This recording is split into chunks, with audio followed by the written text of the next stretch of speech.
Ben, a pregunta é como empecé a escribir, porque tiña visto, porque me preguntarades era tamén porque eu fago en galego, non? Bueno, o galego é a miña lingua, é a lingua que recibín de meus pais, e como eles me quixeron foi nesa lingua, como eu os quixen a eles, meus avós, e tamén é a lingua das paisaxes e das xentes onde eu nacín.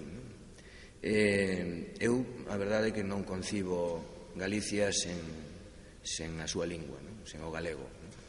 Eu creo que o galego é a carne de Galicia, non a alma de Galicia, é realmente a carne de Galicia, porque nela se encarna realmente o noso ser colectivo, se encarna día a día, e ao mesmo tempo tamén o noso xeito de contar, e polo tanto contar tamén é unha maneira de sentir. Nese sentido, o contar para min foi importante. Eu nacín, o contar é o escoitar contar. Eu nacín nunha taberna da aldea, a taberna de Saladina, que era a miña avoa, máis da Amelia, a miña tía, e ali, obviamente, os contos, aquela especie de épica do lobo, dos cazadores, das cousas do agro, dos traballos do agro, en fin, pois era fundamental, non? Eu, nese sentido, pois eu aprendín moito a escoitar, aquelas noites que non había luz, que marchaba a luz casi constantemente, e aprendín tamén a escoitar. E ali, aquela taberna era como un castelo da lingua, non? Era un castelo da lingua porque ali a lingua era galega. O intruso era, cando chegaba ao castelán, de alguma maneira, era un intruso nunca mal recibido, pero sí que se notaba como algo alleo.